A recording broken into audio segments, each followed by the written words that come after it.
Pero que a lo que venimos, hoy Cristiano Ronaldo disputa su sexta Eurocopa, el único futbolista en la faz de la tierra con más participaciones en este torneo.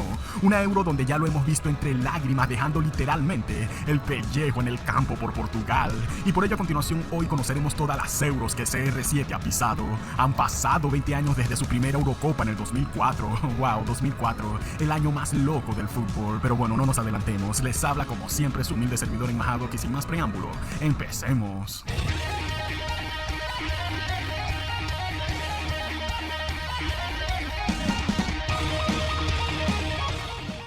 Año 2004, no tenía títulos, ni balones de oro, ni mucho menos un equipo que te mimara y te pasase la pelota a todo momento. No, lo único que había era hambre, y hambre en todo sentido. Cada lugar, cada minuto que respirabas en el campo, cada balón que llegaba a tus pies, tenías que ganártelo. Era otro fútbol, era otra época, todas las naciones tenían a peso pesada figuras de aquel entonces. Para ese momento un puberto Cristiano Ronaldo saltaba al césped con la determinación de conquistar a Europa. Así iniciaba su primera Euro del 2004 y por infortunios de la vida, en su primer partido les tocaría enfrentar a la Cenicienta de Grecia, quienes como muchos sabrán los vencieron en la final, pero antes de eso ya venían de aplastar a los portugueses 2-1 en la fase de grupos. En dicho partido Cristiano era el único que estaba despierto con su primer gol internacional de cabeza al minuto 93. A pesar de esta derrota, Cristiano levantaba cabeza. Portugal venció 2-0 a Rusia y 1-0 a España. Contra España, Cristiano volvería loco al Tarzán de Puyol. El niño que solía pedir las obras en McDonald's ahora empezaba a dar destellos de grandeza. Para los cuartos de final se enfrentarían ante una Inglaterra recontra peso pesada de leyendas, figuras como David Beckham, Ashley Cole, Wayne Rooney, Frank Lampard, Steven Gerrard, y hay muchas pero muchas figuras más.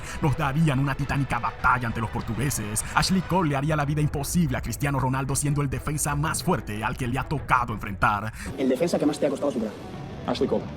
Dicho encuentro culminó 2-2 y se llevó a los penales. Cristiano marcaría el suyo, pero Beckham mandó el balón a las nubes. El peor penal que se recuerda en la historia del fútbol junto al de Roberto Baggio. Portugal pasaba a las semifinales ante los temibles holandeses. Un partidazo donde Cristiano aprendería a hacerse hombre antes de tiempo. Con un golazo al minuto 26 desbordaría las gradas tras marcar su segundo tanto de cabeza en la Eurocopa. Gol que serviría para llevar a su tierra a una final.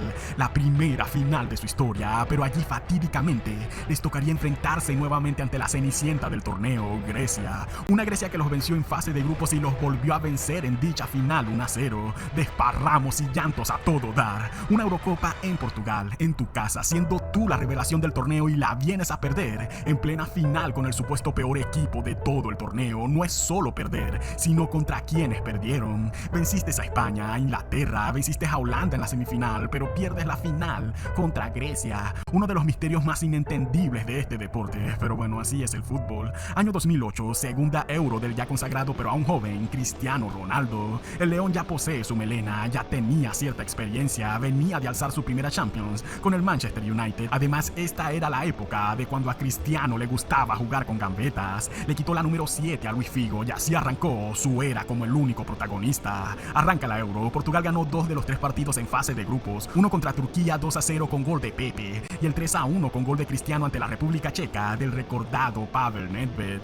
En los cuartos de final el sueño moriría antes de tiempo, esto en un partidazo contra los siempre fríos alemanes. Cristiano lo intentó más de una vez, pero la bendita pelota no entraba, además de ser el blanco de múltiples faltas. La Alemania de Michael Ballack enterró 3-2 a los portugueses. Año 2012, la tercera cita de la cabra de los goles en una Eurocopa. Otra infartante Euro donde Cristiano daría que hablar. Portugal necesitaba ganar sí o sí en el último partido de la fase de grupos para poder avanzar. El problema es que este partido sería nuevamente contra los temibles holandeses. Cristiano diría: no hay problema, aquí no hay miedo. Cristiano se encargaría y marcaría el doblete para el 2-1. En cuartos de final de nuevo contra República Checa, marcó también el cabezazo para el 1-0, siendo elegido el jugador más valioso de la competición hasta ese entonces. El problema fue en la semifinal, sí, semifinal donde le tocaría enfrentarse a una endiablada España que venía de ganar la Euro del 2008, el Mundial del 2010 y venían con todo a ganar esa Euro del 2012. Nada que hacer. Portugal cae eliminada en la tanda de penales contra los españoles, sin embargo su hambre seguía intacta. Año 2016. La Eurocopa celebrada en Francia estaba aquí. La Portugal de Cristiano Ronaldo, siéndoles sinceros, estaba lejos de ser favorita para ganar dicha Euro. Cristiano Ronaldo estaba haciendo historia con el Real Madrid, pero como sabrán, las cosas solían cambiar cuando jugaba para su selección. CR7 para ese entonces ya era el mayor goleador histórico de Portugal, pero aún así no se le daba ganar un título para su nación. No lo había podido lograr antes y muchos apostaban a que ya no sería capaz de lograrlo ahora, pero la historia estaba a punto de cambiar. Como lo dije, muy pocos confiaban en Portugal. Para ese entonces la afición estaba mucho más pendiente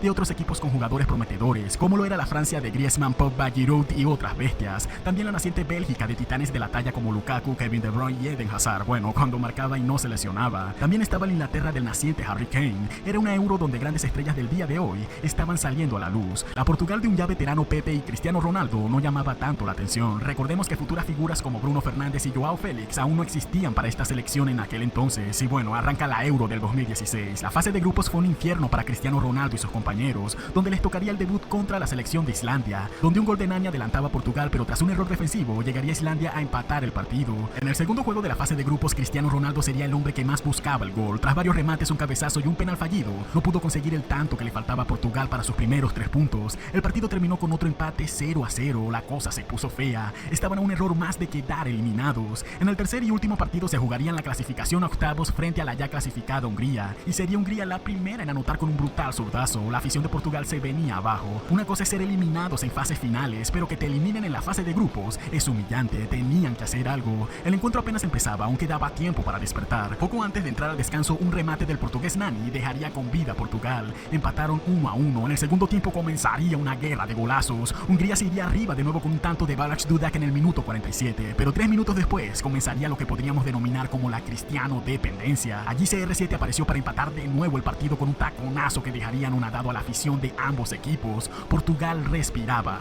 pero 5 minutos más tarde, el mismo jugador de Hungría, Balázs Dudak, aparecería de nuevo con un potente disparo de zurda al ángulo, dejando casi muerta a Portugal. Este choque CR7 se lo tomó personal. Le demostraría al delantero de Hungría que el jugador más completo en ese campo era él. Sí, el gran Cristiano Ronaldo apareció 7 minutos después para empatar definitivamente el partido con un golazo de cabeza que salvaría milagrosamente a Portugal con un total de 3 empates con 3 puntos sumados 1-1. Clasificaron octavos en la tercera posición, casi de milagro. Luego de esta infernal fase de grupos, ahora en los octavos, el nivel de tensión sería aún mayor. Si no ganas, te vas a tu casa. Esta vez Portugal se enfrentaría a una poderosa Croacia con grandes figuras como Lukas Modric, Ivan Rakitic, Mandzukic y otras estrellas del fútbol actual. El encuentro fue muy cerrado, por lo que se fueron a tiempo extra. Ningún equipo quería irse a los penales. Se dieron duro en busca del gol de la victoria, gol que para fortuna llegaría para Portugal. Esto con un contragolpe de Cristiano, quien al patear y rechazar al portero dejaría el balón en bandeja de plata para que Quaresma rematara con el tanto de la victoria. No había tiempo para descansar ni reflexionar. Cada partido era más agónico que el anterior. La Portugal de Cristiano lograría el pase a cuartos para enfrentarse ahora a la Polonia del Terminator del gol, Robert Lewandowski. Escuchen bien, tan letal es Lewandowski que tan solo 2 minutos de haber empezado el partido anotó el primer gol de la noche. Había un olor a muerto para los portugueses. El cansancio era notorio. Portugal venía de librar grandes batallas. La pesadez era notoria al ver que a tan solo en el segundo minuto ya te claven un golazo de semejante manera. Ni Cristiano se veía motivado ya, pero fue en ese entonces cuando en el minuto 33 un inspirado Renato Sánchez empató el partido con un balinazo de zurda fuera del área, el gol que le devolvía el alma a Portugal. El juego se prendió, ambos equipos sabían lo que se estaba jugando en la épica noche. La intensidad del ataque bajó, ambos defendieron y cuidaron hasta el último minuto el gol del empate. Ahora llega el momento de los infartantes penales. El héroe sería el porterazo Rui Patricio con una parada, y Quaresma anotaría el último penal que llevaría a Portugal a una nueva semifinal. Un equipo que parecía muerto desde que inició el torneo estaba a un solo paso de disputar una final. La Portugal de Cristiano casi inexplicablemente se mantenía con vida, y bueno, la presión intensa seguía subiendo, ya que ahora les tocaría enfrentar a una poderosa Gales comandada por el bestial Gareth Bale, compañero indispensable de Cristiano en la BBC conformada por el Real Madrid.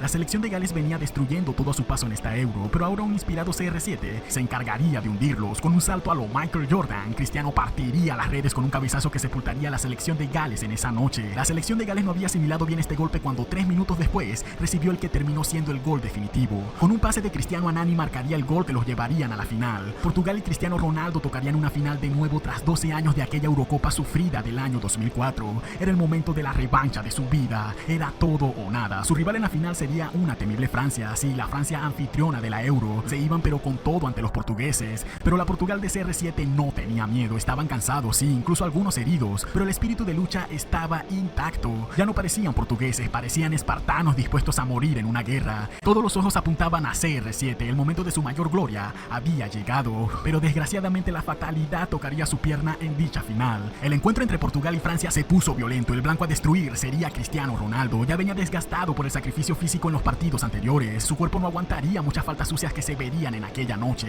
Efectivamente, lágrimas de sangre lo vimos llorar cuando se lesionó tras una entrada brutal del francés Payet que impactó contra su rodilla. Cristiano, así sea cojo, quería seguir el partido, pero el golpe y el dolor fue tan brutal que terminó desplomándose en el campo y sacado en camilla. La noche se puso fría para la selección portuguesa. Su máximo líder fue dado de baja en el minuto 25. Fue allí cuando Pepe se valió de la experiencia para comandar el encuentro. El partido, que parecía una guerra, seguía transcurriendo. Tras 90 minutos de infarto, Portugal disputaría su tercer alargue en el torneo. Estaban ya desgastados. Había una sensación de penales en aquella noche, pero de repente llegaría el milagro. El delantero portugués Eder, que había entrado en el minuto 80, sacó un inesperado y brutal golazo fuera del área en el minuto 109. El estadio se iba a caer. Las calles en Portugal vibraban con incesantes gritos.